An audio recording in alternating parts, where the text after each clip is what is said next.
First, though, I want to go live to Pennsylvania. I'm joined by our correspondent, Annalise Nielsen. Annalise is at a watch party just outside of Philadelphia. Annalise, last time you and I spoke off the first debate, Biden and Trump, there was a knockout win to Trump. This one, a closer affair.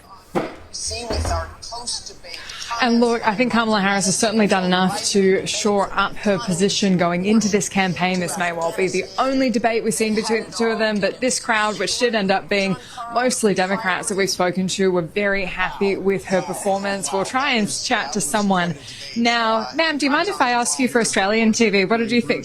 No, you're not loving that, are you? That's all right. That black lady walked off. Don't be coming up to me. It's just a weird thing how some people get about voting. Although I don't know if I feel comfortable with everybody walking up and putting a mic in my face. Whatever, that lady is like not having it. And I believe, oh yeah, this is Philadelphia. So swing state, black voters. Wow, nice big old watch party out there. Kamala supporters. So maybe can we ask you what you thought of the debate? How do you think Kamala Harris did? Let me get my... That's fair enough. He can't wait. Kieran, there's been really good soul food and barbecue here, so I was doing that just a short time ago. But what did you think of the debate? I thought Kamala did a great job. She talked about what she had her plan for the country, and she wants to move forward. Donald Trump didn't have anything to say about what his actual policies are. He didn't say what his plan was, even in his final closing remarks. He talked about so much about what she wasn't doing instead of what he plans to do. And that lets me know right then and there that he doesn't have any plan at all for America. And I'm ready to vote for Kamala Harris. There you go. And a lot of folks have that mentality. Kamala could have got up there and fainted. She could just fell the hell out. And what they gonna do? Still vote for her. He just said, you know, she didn't hit her head on the way down, so it's probably a pretty good chance that she's going to be the same candidate she was before she lost consciousness. You know, just some people just don't care what the answer is. They made their mind up. Trump side too. You know, some people locked in already. None of that shit don't matter. It's a waste of our time, most of us, to watch these debates. But we can't resist them. I know I couldn't. And there's some really interesting things that went on in there, I guess. What's the standout moment for you? I think the standout moment that showed that he's unqualified and should be really examined about his cognitive ability was about the possibility of immigrants eating cats and dogs. That showed me that he doesn't know what he's talking about, that he's... Now, I don't know what Trump was talking about, but it is in some people's culture to eat cats and dogs. I ain't saying that what Trump is saying is true, but I don't know. I don't even know why that came up. I was like, where did that come from? But I wouldn't be testing Trump's cognitive function based on that, because Trump be saying some way out shit. And that, I don't know what he was trying to do, or if he was trying to scare people who have pets or whatever. But it wasn't like that way out where like nobody never heard of nothing like that. But it was a little bizarre to be in a presidential debate talking about the immigrants eating dogs. And he said the Haitians. He said the Haitians.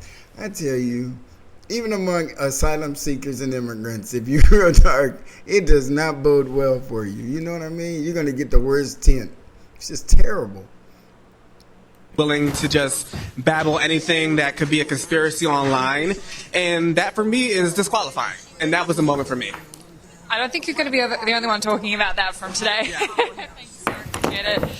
So, Kieran, that was one of those moments. It's been building up online all day, but there's a few different stories that have conflated into this discussion around illegal immigrants eating pet cats and dogs. There's this one specific story that's come out of Springfield, Ohio, where there has been a large influx of migrants who have come in, many of them not legally, but this story that one...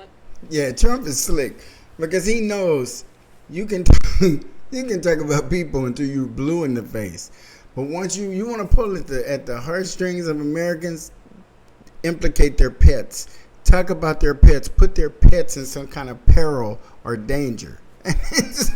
He said, those newly arriving immigrants have been eating pets.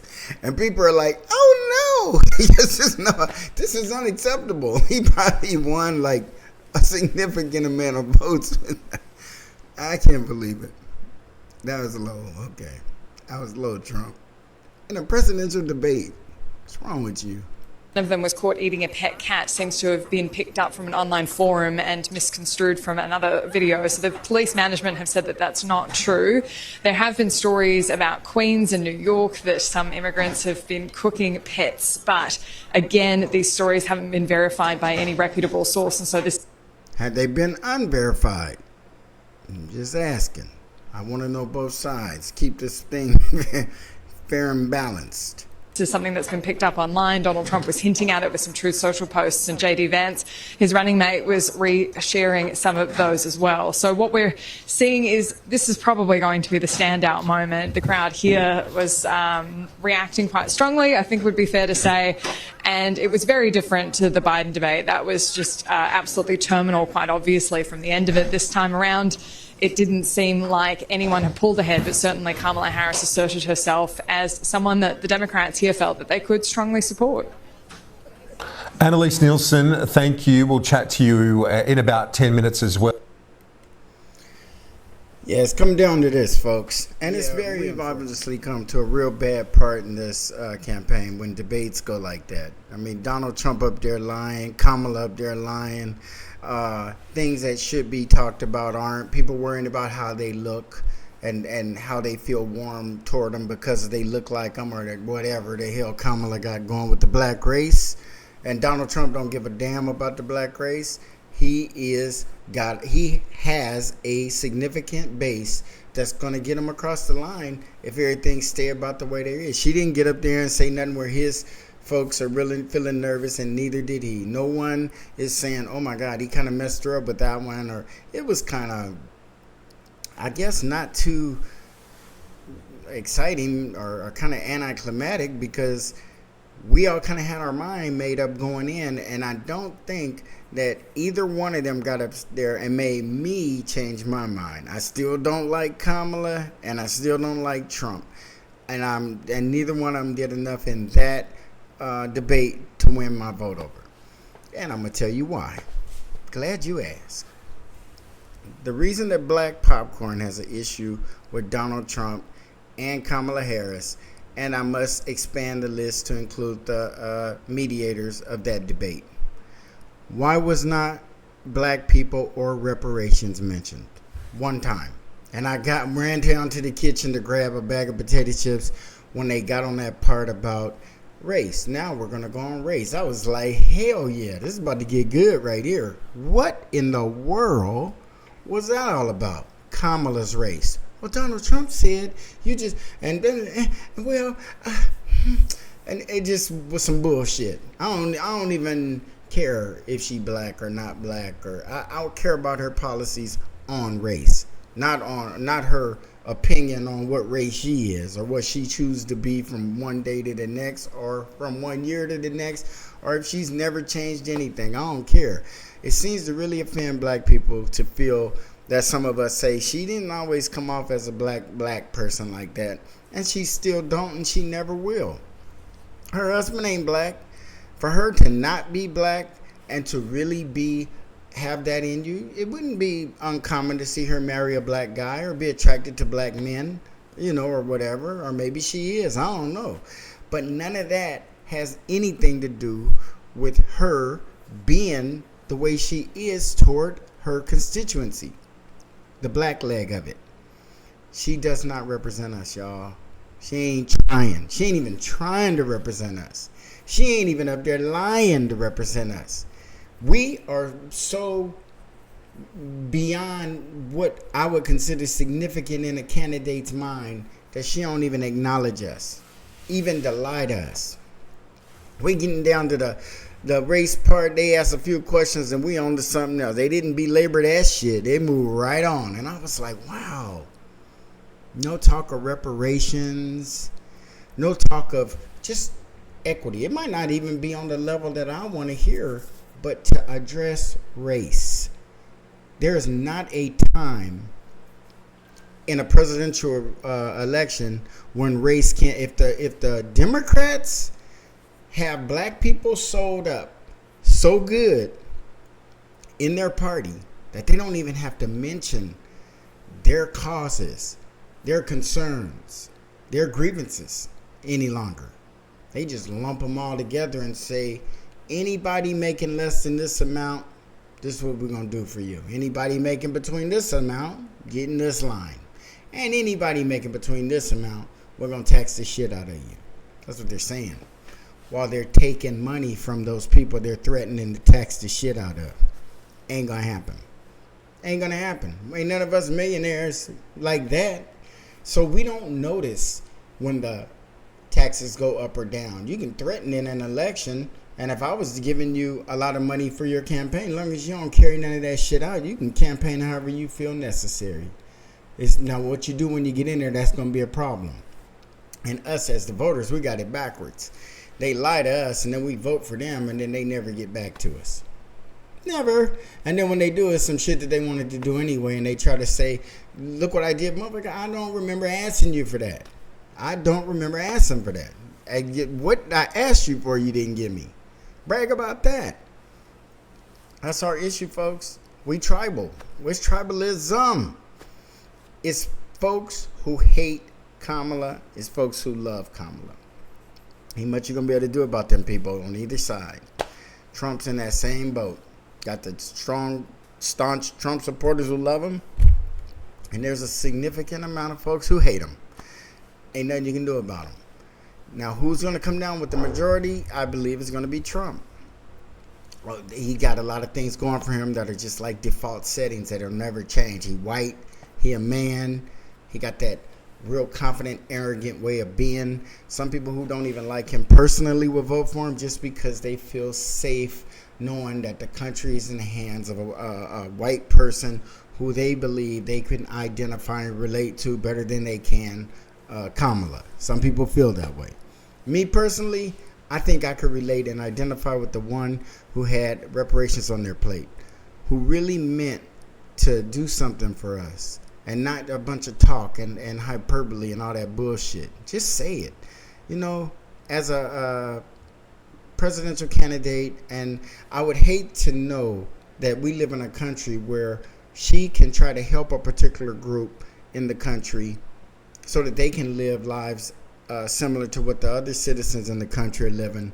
But that choice could cost her the election, because there's a lot of people who say, oh no, oh, don't give them shit, don't give them nothing. We were slaves, we harmed, we economically disadvantaged. No, don't give them nothing. And with that, what you gonna do? And what's she gonna do? She gonna choose the votes that she can get and not promise us anything special that's going to help her close the wealth gap or help us take steps in the right direction. She's going to forego all that for those folks and not for us folks. And she requires our vote as much, if not more. And she don't care. She willing to risk it. She willing to risk it all. And she gonna. If we wake up and start thinking right and quit being mad at black people for saying, I don't like Kamala. Because that same person probably don't like Trump ass either. Y'all just only hear they don't like Kamala. You don't hear the I don't like Trump part. Because it's like, well, if you don't like Kamala, who do you like? I don't like none of them. I don't like any of them. It's terrible what they do to us. Terrible. The thing, I just want to cut ties with both parties.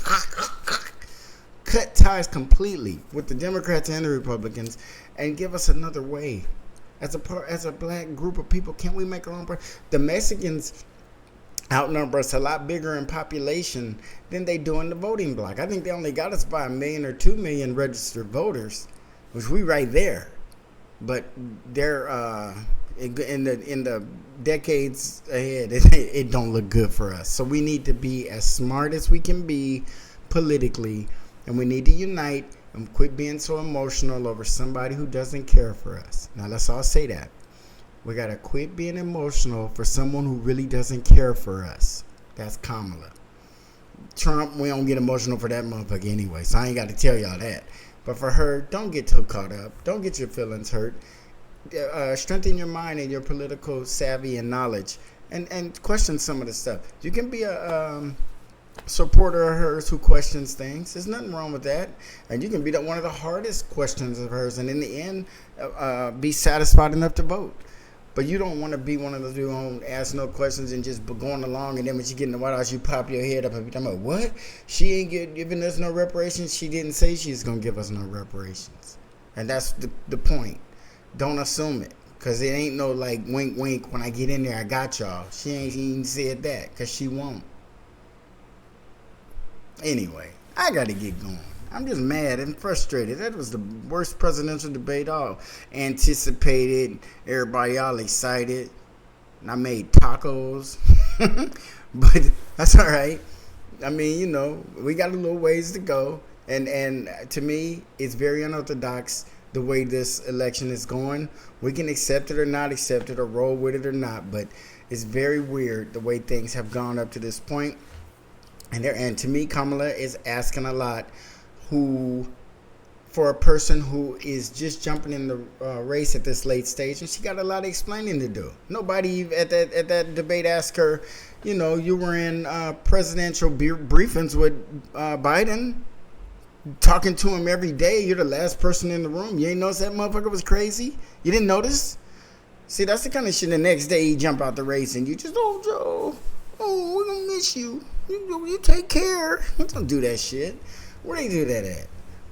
It's disgusting. Kamala gonna have to straighten her shit up. And I'm so mad because it's like we somehow feel that that's the person we should be supporting. I don't know why. We shouldn't be supporting either one of them. She said no more about us. If you came here blindfolded from another country and you had to listen to that debate, and then at the end of the debate, listen to it 5 times just to make sure you get all that shit.